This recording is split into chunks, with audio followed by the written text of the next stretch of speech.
Hey, what's going on, Who That Nation? What's going on, sports fans? My name is Timothy J. Jones, and welcome to another edition of Saints Talk with yours truly, Timothy J. Jones, right here on the Bleacher Report. So come on in, have a seat, because we got some things we need to discuss. First off, I want to say if this is your first time checking out this episode or any episode of the Saints Talk, I really do appreciate your time. Please follow yours truly here on the Bleacher Report. We do this every single week, 7 p.m. Eastern, right here on this platform. But let's go ahead and get into it. We're going to be talking a little bit about the New Orleans Saints minicamp.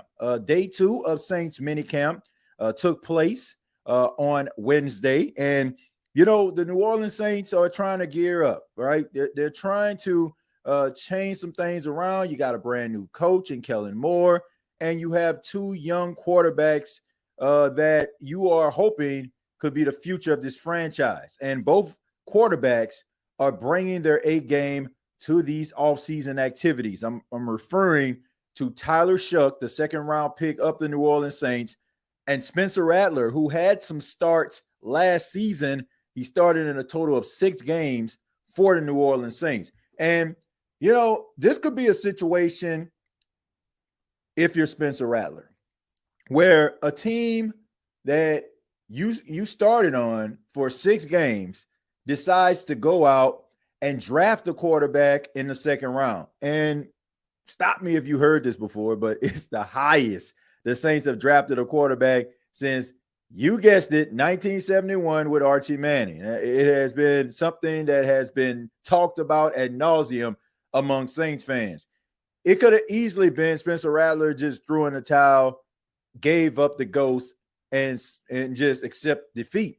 But this is a guy in Spencer Rattler that is not going down without a fight. Spencer Rattler has come to the Saints offseason activities and has so far looked like a completely different quarterback. He is definitely pushing the conversation as to who is going to be the starting quarterback for the New Orleans Saints. And Tyler Shough, who just continues to impress every single day of practice, offseason activities, and now minicamp. Everyone has been talking about Tyler Shough. Everybody's been talking about the arm talent. Everybody's been talking about the arm strength. As a matter of fact, what I'm trying to do is I want to go ahead and try to pull up, if I can, I'm going to try to go ahead and try to pull up an image of Tyler Shough in practice, man. I mean, this guy has really been doing an outstanding job. And I got to say, you know, I expect for Tyler Shough to kind of go through some growing pains. That just happens when you're a rookie, when you're inexperienced. That stuff seems to happen, but it just seems like, you know, he's comfortable in his surroundings. You know, most rookies that you see, they're trying to figure it out. They're trying to wonder, am I doing something right? Am I doing something wrong? You know, but he seems like he is doing all the right things. And what I mean by that is he's a guy that's going in, he's embracing the locker room.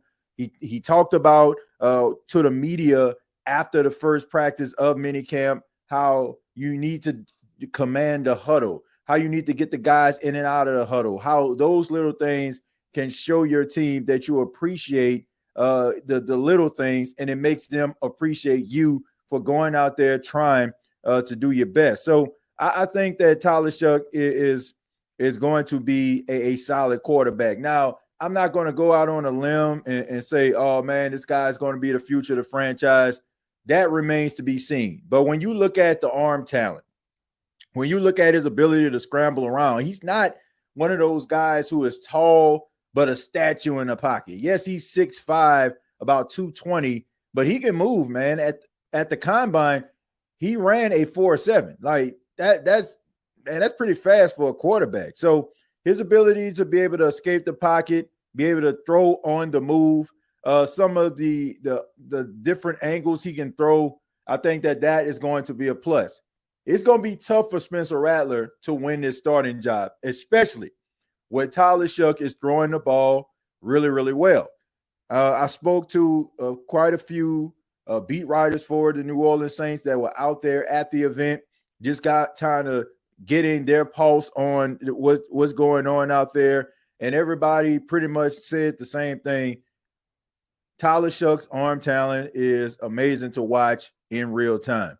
But they also talked about how Spencer Rattler, his ability and his skill set has improved from this time last year to this year. It is night and day. And look, I know that you have Saints fans that just want a clear-cut conclusion right now. Like, just name a starter, right? But you really got to allow this thing to play itself out. And the fact that we're having conversations about both quarterbacks, Rattler and Shough's key qualities, to me is a plus. If we were just talking about Tyler Shough and his ability to throw the ball downfield and not incorporating Tyler Shough into the conversation, then to me, that would be a very dangerous thing, because you're going into the season hoping and praying that a rookie is able to solve your problems at the quarterback position. The fact that Spencer Rattler has come in looking his best and is willing to push Tyler Shough, that is a great problem to have, because the best case scenario is that Tyler Shough improves every single practice, gets to a point where he can be your starting quarterback, and Spencer Rattler just improves to a point that maybe if Tyler Shough is looking like the future, then maybe Spencer Rattler can find himself as a starter on another team where he can be able to take care of his family and be a franchise quarterback, and the Saints can maybe get some compensation in return, or vice versa. Like, I'm not going to say that. Maybe we see situations like that all the time where you might have that quarterback that you didn't think was going to end up being your starter, but he ended up being a guy. We seen, well, it was a little bit, it was a little bit different. But if you remember the Arizona Cardinals, when they drafted Matt Leinart was supposed to be the guy. But then all of a sudden, in comes Kurt Warner. Kurt Warner was just supposed to be that bridge guy. Now, comparing Kurt Warner to Spencer Rattler sounds blasphemous because of what Kurt Warner did up to that point. But my whole entire point is he wasn't supposed to be the guy. But he ended up pushing Matt Leinart, and Matt Leinart just could not keep up with the seasoned veteran. So they end up rolling, I'm talking to Arizona, with Kurt Warner. So it could be one of those situations, man. But who knows? But the competition is starting to heat up, and I'm just glad that everything is starting to work out. The light is indeed starting to come on for Tyler Shough as well as Spencer Rattler. The fact that both guys are looking like, they're looking like they know what they're doing out there. I think that all Saints fans, in my opinion, should be excited. What I'm trying to do is I want to see if I can actually pull up this footage, which unfortunately I can't.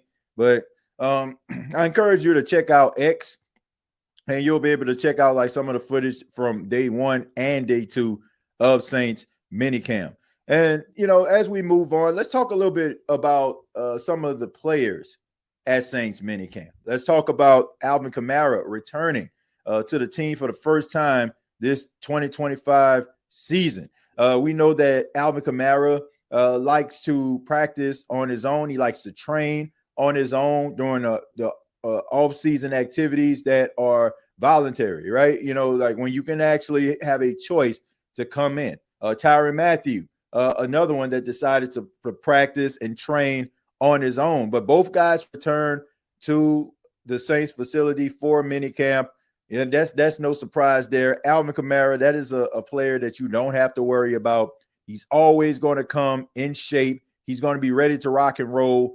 You know that he's going to do his job. I know there were talks about, it's a new coach, and maybe you want to show up and be there and be a part of the activities, but I'm pretty sure Alvin Kamara was in a loop. I'm pretty sure that Kellen Moore was communicating with Alvin Kamara, and Alvin Kamara was reaching out to Kellen Moore if he had any questions. Alvin Kamara is a pro's pro. You never see him looking dazed and confused. It always seems like he knows exactly what he's doing. And the Saints are going to need Alvin Kamara to be at his best. We know that Kellen Moore, with really solid talent, he can do something with it. We've seen what he was able to do with the Philadelphia Eagles offense, with Saquon Barkley being the featured back. We know Alvin Kamara can be a special running back when you give him opportunities, when you find ways to utilize him, and you find ways to keep him interested in the offense. The 3 yards in a cloud of dust version of Alvin Kamara, that wasn't it, right? But when you got Alvin Kamara out there on passing plays, when you got him out there and trying to come up with ways he can get open in space, on top of being able to run between the tackles, you have yourself a very interested and very active Alvin Kamara. So I know Kellen Moore is going to come up with a plan. He probably already has a plan for Alvin, and I'm pretty sure Alvin Kamara is excited about that. But I can tell you who is also excited. It should be the rest of those running backs. Devin Neal, who was the Saints' 6th-round pick coming out of Kansas. To me, Devin Neal probably would have been drafted much higher if this wasn't the year of the running back. There were a lot of running backs, an embarrassment of riches when it comes to running backs coming from college to the pros. And I just think that Devin Neal fell because of so many talented running backs that were in his draft class. In any other year, Devin Neal probably would have been a 3rd round, even a 4th round pick, something in that area. But I think that he can be a really solid back for you. You got Clyde Edwards-Helaire, who I feel like is a really good running back. I think that you'll have Kellen Moore come up with a plan for him as well. I can see him being the Saints' Kenneth Gainwell. I can see him being that Boston Scott for the New Orleans Saints that catch the ball out of the backfield and maybe be a little bit of that gadget running back that they need for the team. And then also you have Kendre Miller, who Saints fans are waiting for the light to turn on. They see the skill set. They see the athleticism. They see the ability. They see the strength. He just needs to put it all together. I often say that the issue with Kendre Miller is not his talent, not his ability. It's the little things. You have to be able to put it all together. You got to be a student of the game. You got to be able to study film. You got to be able to, figure out what you're doing right. You got to be able to take care of your body. You got to be able to have the right nutrition. You got to be able to put it all together in order for you to be able to do what you need to do to find success in the National Football League. Everything that I've seen so far from Kendre Miller seems like he is really taking it serious. He even said that he feels like he's in the best space he has been in since he has come to the NFL. We know last year there was a hamstring issue that caused him to miss a lot of the offseason activities. But this year it seems like he's more focused, looks like he's in really good shape, and it looks like he's in a really good space. And also the New Orleans Saints brought into minicamp a running back that I think has a lot of talent, and that is Cam Akers. Cam Akers a few years ago was drafted by the Los Angeles Rams coming out of Florida State. I can remember Cam Akers. He was the #1 rated player in the entire state of Mississippi. He goes to Florida State.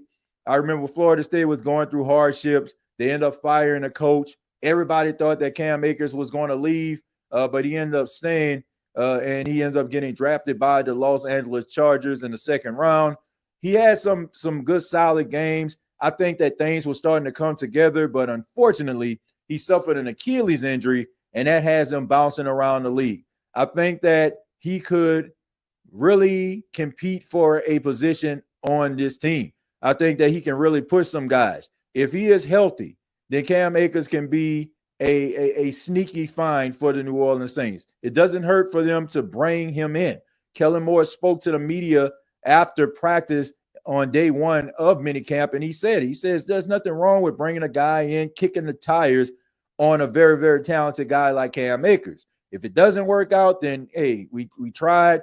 If it does work out, then guess what? Then we're geniuses. So I'm wishing him the best because he is a very talented running back, no doubt about that. So all of these guys, make up the entire running back room. I mean, you got guys like Vallis Jones out there, but I think for the most part, the individuals that I named are the ones that I feel like really have a puncher's chance of making a team. I mean, Alvin Kamara, we already know he on the team. I'm just talking about the rest of the guys. Is all them and then Alvin Kamara.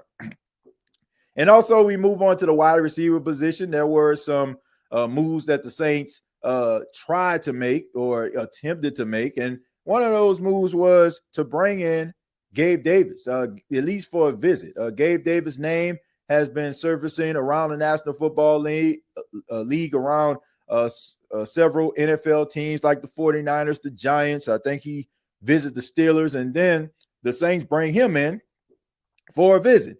And look, I got nothing but respect for Gabe Davis. And, I think that Gabe Davis can serve a need for the New Orleans Saints. He's a 6'2", 225-pound wide receiver. And I don't think that people are really looking at this in its entirety, like just basically looking at the big picture. The issue is, can I get my camera? Hey. Man, I got one of them cameras that move when you move, so I gotta let me see if I can turn that off. All right.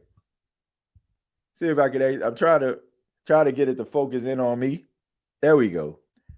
But anyway, Gabe Davis. Gabe Davis is a really talented wide receiver. And I don't think a lot of people are looking at the big picture. I don't think too many people are looking at Gabe Davis and saying, like, man, this dude could really, be a solid contributor to the team.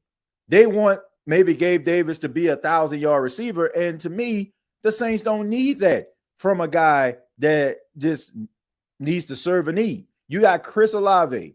You got Rashid Shaheed. You got Brandon Cooks. You got those three individuals that you feel like are going to be your needle movers at the wide receiver position.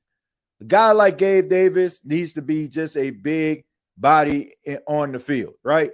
Gabe Davis, if you look at his stats throughout his career, he averages about 35 to 40 catches a year, maybe between 500 to 600 yards.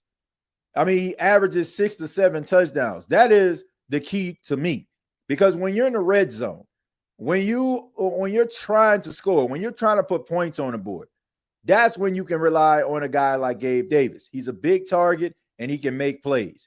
All that other stuff that people are looking for, can he do this? Can he do that? Can he give you 80 catches? No, because that is not his wheelhouse. Gabe Davis is not a number one receiver.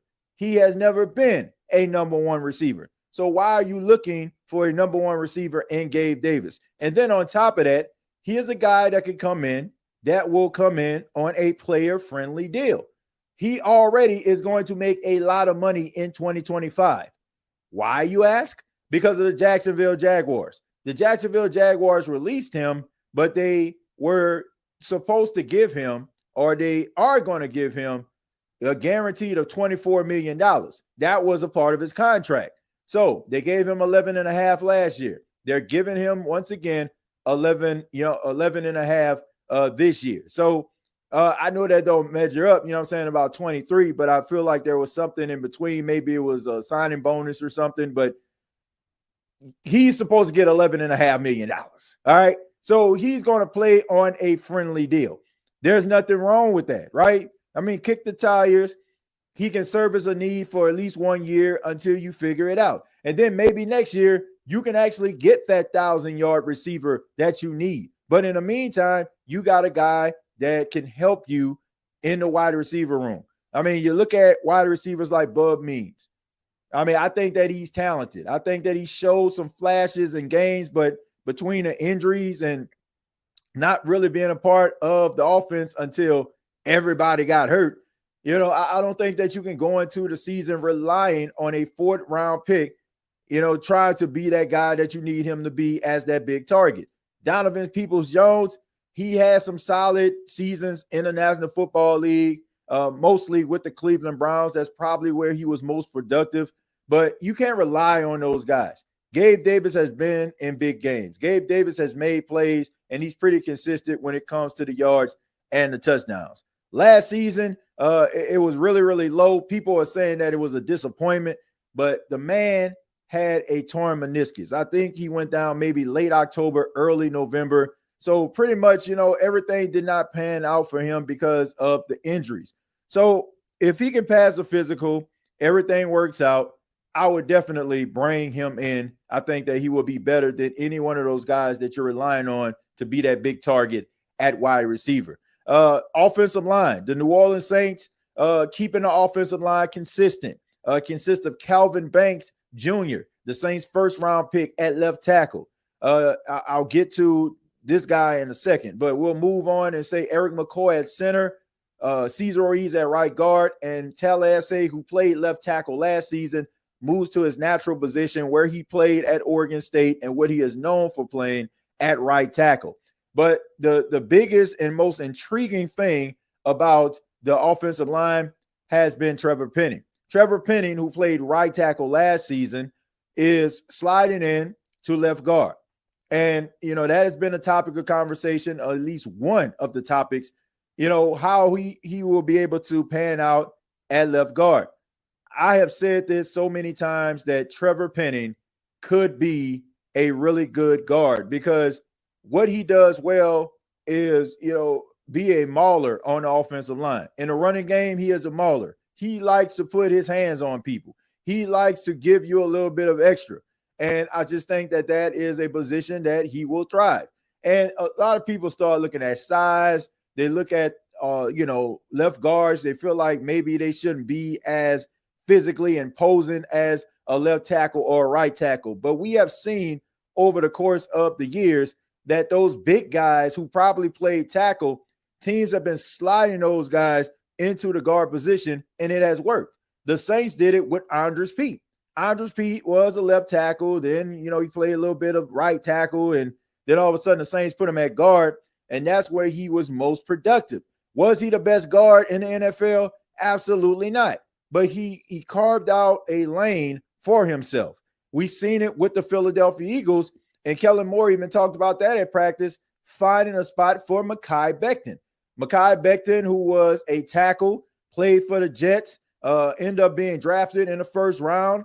They expected him to be that top guy on their offensive line. Didn't really pan out between the production and the injuries. And then all of a sudden, Kellen Moore puts him at guard, and he has his best season and even wins the Super Bowl. So maybe this could work out for Trevor Penning. And if it doesn't, then it's no loss for the New Orleans Saints. You go into the 2026 draft looking for a guard. And this is an opportunity. If the Saints don't decide to pay Trevor Penning or give him an extension, he can test the free agent market and maybe land in another spot. This is a make it or break it year for Trevor Penning. This is a moment where you're going to sink or you're going to swim. If you go out there and you are a very solid left guard, you might set yourself up for a contract extension. If not, then you still can set yourself up to continue your life as a NFL player. But I just like the move. I like the consistency. I like how, they're not trying to change things around, juggle it around. They seem like they like this alignment. They like the way that things are right now. Let's see how this offensive line will pan out. Not too much talk about the offensive line. I guess we'll find out as training camp starts in a couple of weeks. That's when we'll see what's really going on with this offensive line, when the defensive line and the offensive line can be able to battle, and you start seeing some of these 11-on-11s at training camp. But right now, the offensive line, there's nothing really to speak of, and that's a good thing, especially all things considered. The New Orleans Saints have been having issues on that offensive line over the last 3 to 4 years. Defensively, the defense seemed like they had more success than the offense day one of minicamp. And also they had shown real flashes. They've shown flashes in day two of minicamp. And I was a little concerned about the defense because you're looking at all of this footage about the offense and they making big plays down the field. And you start to worry, what's going to happen with the secondary? How's the defense going to be able to, counteract? Are they going to be a good, solid defense this season? So to know that the defense is making plays in some of these 7-on-7s and you're hearing guys' names come up that you are counting on to maybe take that extra jump is a plus.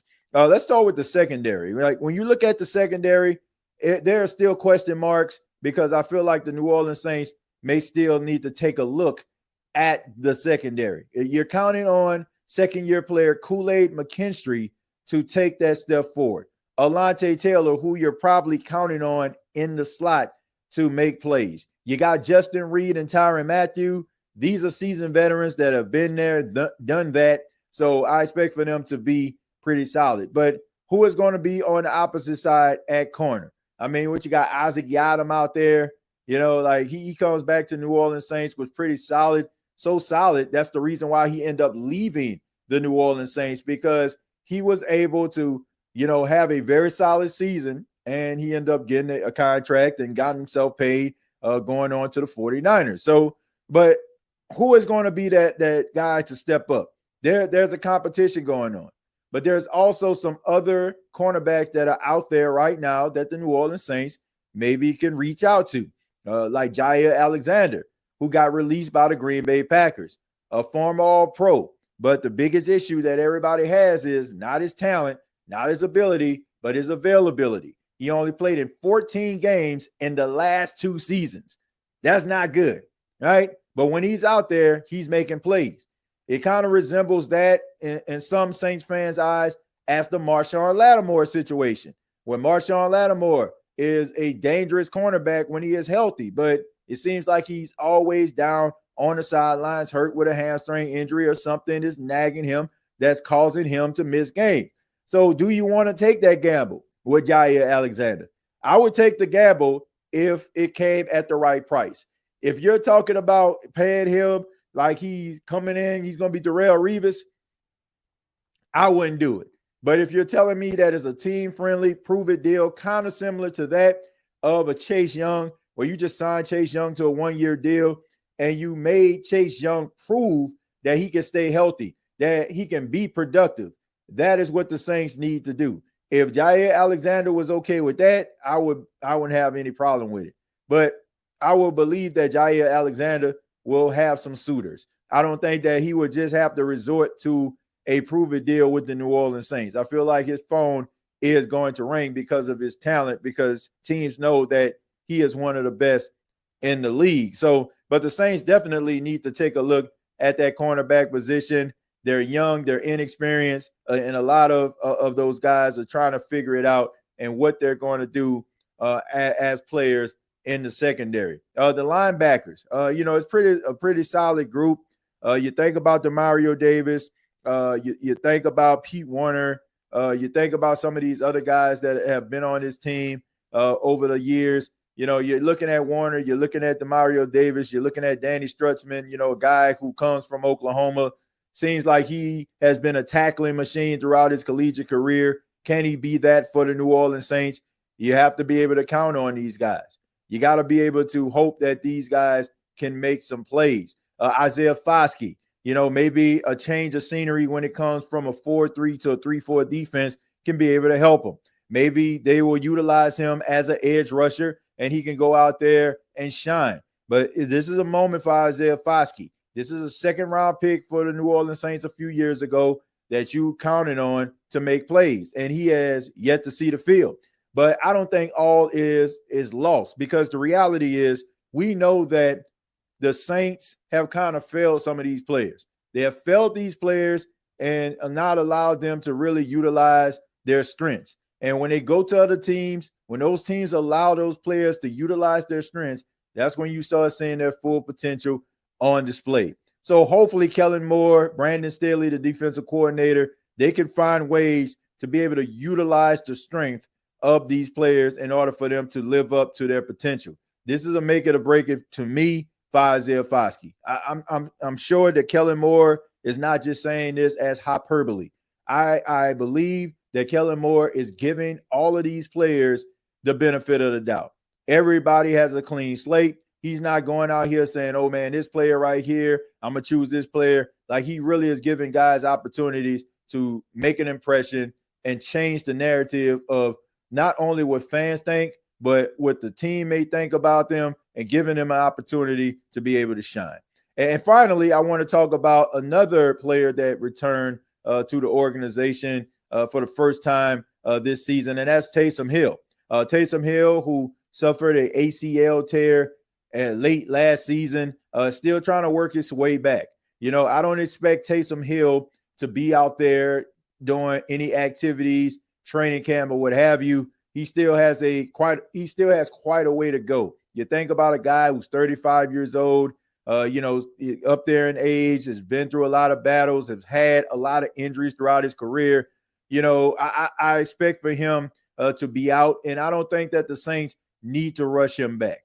You build the offense around the players that you have that are available, and you basically, when you have Taysom Hill back into the lineup, that's when you can come up with different plays. I think last year the biggest issue with the Saints, they made their offense too Taysom Hill, too much of Taysom Hill, too much of Taysom Hill being that key contributor. And when he went down, that's when the offense left with him. So coming up with plans to be able to utilize Alvin, to utilize Chris Olave, to utilize Rashid Shaheed, to utilize some of these other players, Juwan Johnson, to utilize guys like Foster Moreau and when he comes back, or some of these other tight ends that you sign with the team that you're relying on. Then, when Taysom Hill does come back, it can be another dangerous weapon for you. And if Taysom Hill can return like around October or November, then I think that would be great for the Saints, because when the Saints give defenses a healthy dose of Taysom Hill early in the season, around November, December, that's when Taysom Hill starts to slow down. That's when those injuries start to pile up. That's when those nagging injuries start to cause real issues. So having Taysom back around November, December, if you are in a good place, let's just say you're fighting for the division, things are tight, Taysom Hill can help you get over the top. You can add some plays that implement Taysom, his ability to throw the ball, his ability to run in between the tackles, his ability to catch the ball. You can have a very dangerous weapon down the stretch. So that's Saints minicamp day 1 and 2. My final thoughts are simple. Taysom Hill, I would put him on ice. I wouldn't try to, rush them back. He'll be great down the line.